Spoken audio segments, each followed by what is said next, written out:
Hello, hello, and welcome back to Lyre. We are now dancing. We are doing the thing with the Lyle. He's a pretty okay pupper, I think. No, the lights above us dim, and a couple smooth blue spotlights move around on the floor in rhythm to the music.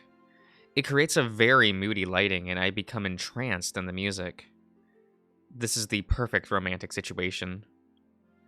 It doesn't respond to the wait, he doesn't respond to that last remark though. Instead, he just holds me closer to his body. The smell of coconut invades my senses, and I become lost in his warm embrace. His neck fluff is irresistibly soft. I can hear his heart beating through his chest. It's beating fast. Are you okay? Are you sure you're okay? I don't get a response at first. After a few seconds, he responds. Yes. Sorry, I guess I just froze up. Why's that? I ask this in an amusingly curious manner. Richter, do you have feelings for me? I can now feel my heart beating rapidly against my ribs. These heavy clothes aren't helping either, because I feel myself sweating profusely. Lyle.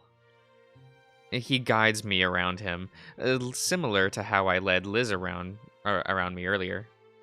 Once we meet again, I come back to his front and look off to my side while we continue to dance. Lyle, I'm not sure what I feel.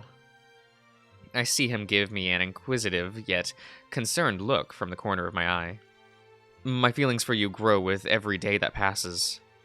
I turn to face him, but stare into his torso as I speak. But my emotions are very complex. And sometimes I don't know how I feel. I wish to be with you, no matter what people think. Our ranks don't matter to me. Our dance turns into more of a conversation, but he still guides me across the floor. His claws clack against the ground sometimes. I'm only technically a lord.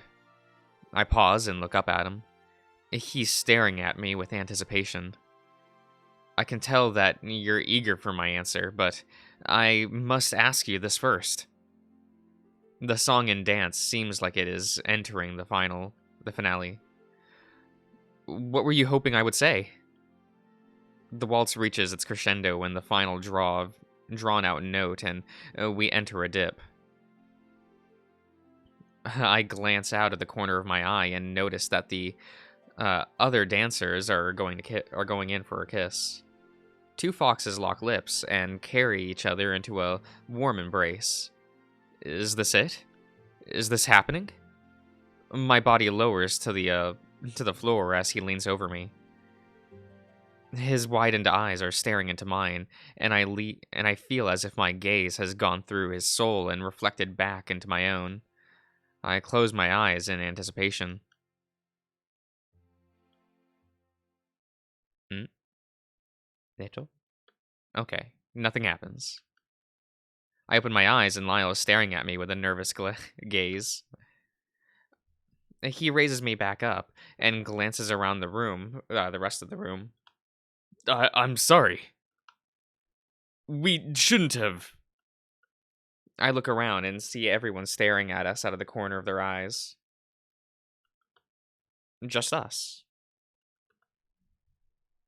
Just me and him. The room suddenly starts to feel like it's being warped. I pick up on the distant chatter. Am I the only one who just saw that? Did that wolf just try to kiss him? No, I think it was the human. Looks like he was expecting it. I hear them talking on. I heard them talking on the dance floor. Apparently, that lord has feelings for Captain Reed. Really? That's completely unheard of. I doubt he feels the same. Could you imagine? A wolf in love with a human here in Lyre? No, that's impossible. My mind is spinning right now. A thousand runs through my head. What is going on? What's so wrong about us being together? They're from Iron, you know. I've heard a lot about how they do things differently there. Maybe they should just go back to Iron with the rest of their lot. Hey now, there's no need to be insensitive. So this is what they think. I see Liz standing a bit outside of the crowd. She has a concerned look plastered on her face, and I see her stare into my eyes. I watch her mouth something in my distance, but I can't understand what she's saying. I don't see Rainer and Kadaj anywhere in sight. The music hasn't started playing again. The room becomes a cascading pit that threatens to swallow me. I look up at Lyle and see him glancing around nervously. He looks down at me with fear in his eyes. Richter, I'm so sorry. I didn't know what to say or do. I tried to. He chokes on his words. He's rubbing his paws together in a nervous way. I'm sorry. I can't believe this. I want to leave. All right. He puts his arms around me and starts to lead me towards these stairs. Alone, please. But I wanted to explain. Lyle, please. We'll talk later. I say this in a hushed whisper. I just don't feel like being around anyone right now. I break away from his arms and begin to walk towards the stairs. Everyone I walk past is completely silent. Every single eye is on me. Okay. I hate it. After climbing a few stairs, I turn around and address the people in the room. To all of you shams who smile at me through your teeth. I pause, feeling like there's a large ball in my throat. Only to have your good opinion crushed by something so trivial. Enjoy yourselves. There's a dreadful silence that falls over the rest of the ballroom. I look down and see Lyle standing at the base of the stairs. He looks concerned and confused, but for a moment I think I can see a flick of admiration on his face. It's like he's happy I'm standing up for myself. I thought this was a party. There's even more silence before the music returns. I trudge my way up the stairs and go through the main hall's doors. I may be slightly drunk, but it's nothing compared to how drunk I feel from telling everyone off like that. The power fades, though, as everything settles in. I can't believe this. Is there a problem with interspecies relationships in Lyre? Now that I think about it, I've never seen one here before. I look back on all the times I've seen couples and realize that they've all been the same species. I guess I never really questioned it before, because it didn't stand out much. Why, though? Why is it such a problem? It happens all the time in Iron. I've had my fair share of experiences with several different species, but I know so many people who are with different species. Some of them are even married. They even have kids, and that's not what it's about. I walk through the halls and run my hand along the wall. Any time I come across a picture frame, I trace the bottom of the frame with my fingers. I think back to the look on Lyle's face when he had stopped dancing. I think about how he looked that whole time. Every facial expression blends into one. Confliction. I must have put it in an uncomfortable position, being so forward like that. I think about the way he looked so nervous and scared. All this time, I thought he was just shy. My pace slows, and I feel my eyes start to water. Fuck all of them. That was so embarrassing. I never want to see another noble's face again. With that stuck-up attitude and pride, I'm just going to do my job and focus on what matters. Richter! I hear Lyle call my name down the hall. It echoes across the floors of the corridor. His voice gives me the sense he's worried, but I really don't want to be a scene like this right now. I can't even remember the last time I cried. I run further down the hall and reach a dead end. There's a door to my left that I recognize. This is the tunnel that leads to the village. Richter, I know you said you wanted to talk about it later, but... Please, I'm really sorry. I run into the hall and quietly close the door behind me. It's extremely dark in here. I'm not even able to see silhouettes. Not to mention, since it's night, I can't even see the light up ahead. I feel my way around and find the wall to the tunnel. It's really cold. After steadying myself, I start to move forward, touching the wall and being careful not to trip. The noise of water drips, drop. The noise of water drops hitting the floor is almost therapeutic. I step into a puddle of water, and for a moment, I think that I can see light. To test it, I take a step again and notice the water starting to glow. What the hell? I bend down and touch the water with my bare hands. It's warm. Little swirls of glowing water show and light the area around me. What the hell is going on here? I've heard of water doing this before, but but this isn't the ocean. What's it doing down here? I take another step and use the light to guide my way through the tunnel. This only works for a few feet though, because the puddle is only so big. I steady myself on the wall again and work my way towards the exit. Judging by how long it's been, I should be getting close. I don't even know why I'm still walking anymore. I've stopped crying and I really want to go back inside. The air in here is freezing, and if I remember correctly, the trap doors at the end is locked. I'm too far in over my head now, so I just keep going. I'm completely sure that if I somehow get lost, Lyle will sniff me out. He was already hot on my trail after I had left the party. Suddenly, I trip over a dip in the terrain and fall onto a set of wooden steps. I manage to catch myself with my hands, and aside from the initial shock, I'm not hurt. I look up and I can see the faintest light breaking through the crack in the trapdoor. Climbing the steps slowly, I reach and press my hand up on the bottom of the door. The wood is cold and dusty. It opens. Did Lyle forget to lock it? No, I swear I remember him locking it. He wouldn't forget. Dust falls off the door as I lift it up. The first thing I see is the snow falling gracefully from the night sky. It's much warmer up here. Everyone's candles and torches are lit, and I assume they're inside of their homes. There are a few people walking down the streets, but the village square isn't nearly as crowded as it was 2 days ago. I look up and see the lanterns burning with vitality fire. Yes, vitality. The area around them is almost completely devoid of snow. That's what that says. Come on, Josh. As it falls from the sky and hits the ground, the snowflakes dissipate and melt onto the cobblestone. I find a warm spot in the alley and sit down.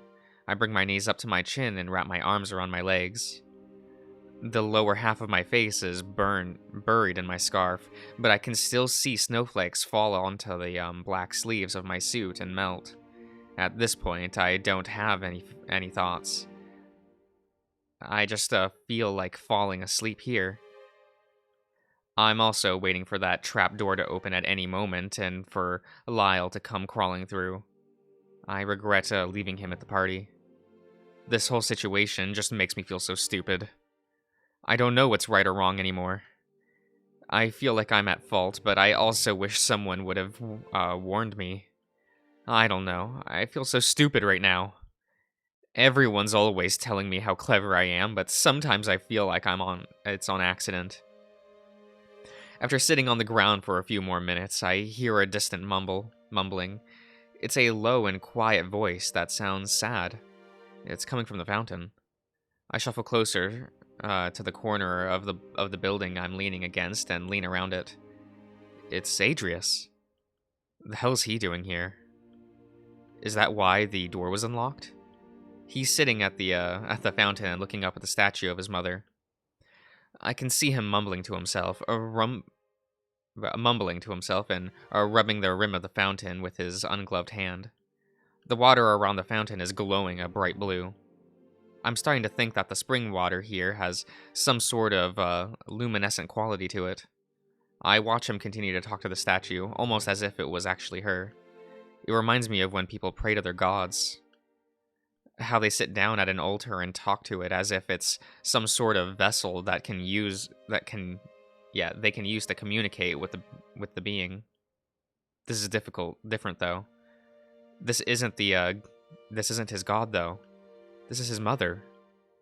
I look for a bit before I realize that I probably shouldn't have seen this, especially lurking in the alley. I hear the trapdoor open at the end of the alley and turn to see Lyre poke his head out of the entrance. He has a blanket in his arms. In his arm, yeah. There you are. He closes the door softly and walks up to me. Are you okay? No, not really. I'll be fine, though. Are you going to be okay? Yes. After you left, I didn't want to be there. Everyone kept looking at me, and a few people actually questioned me about it. I'm sorry for leaving you there.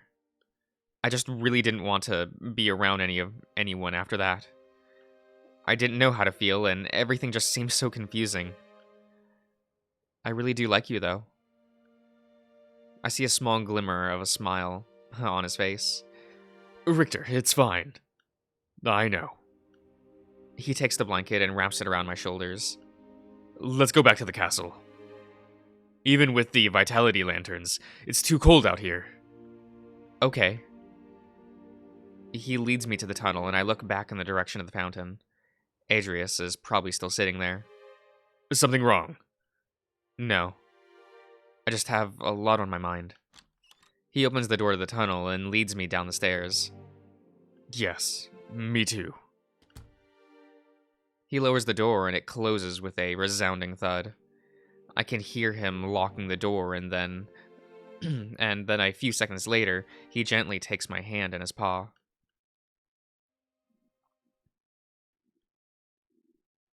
After leaving the tunnel, we walk down the corridor for a bit. What is it? We're going to have to pass by the ballroom to get back to my room, right? Yes. We could, What? We could go to my bedchambers for a bit. It's not far from here, and we won't run into anyone.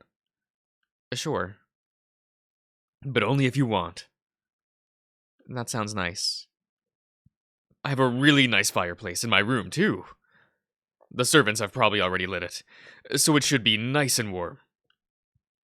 So if you're okay with it, it's this way. Lyle. Yes? I said it was fine. Yes. Sorry, I get carried away sometimes. Hey, it's fine. I'm not bothered by it. He takes my hand and leads me down a hallway I think I've been down before. I can't believe I haven't seen his room before. That should be a good place to talk about what happened. We arrive at the door, and he fumbles with his keys. Sorry. He finds the right key and unlocks the door. Warm air rushes into my face as he holds the door open for me. Oh. My senses immediately get overrun by the color red. He steps past me as I stand by the doorway and walks over to the bedside table. Lots of red. Yes. I love red. It's my favorite color. Really? Of course. I like it because it's warm and vibrant. It's also just nice to look at.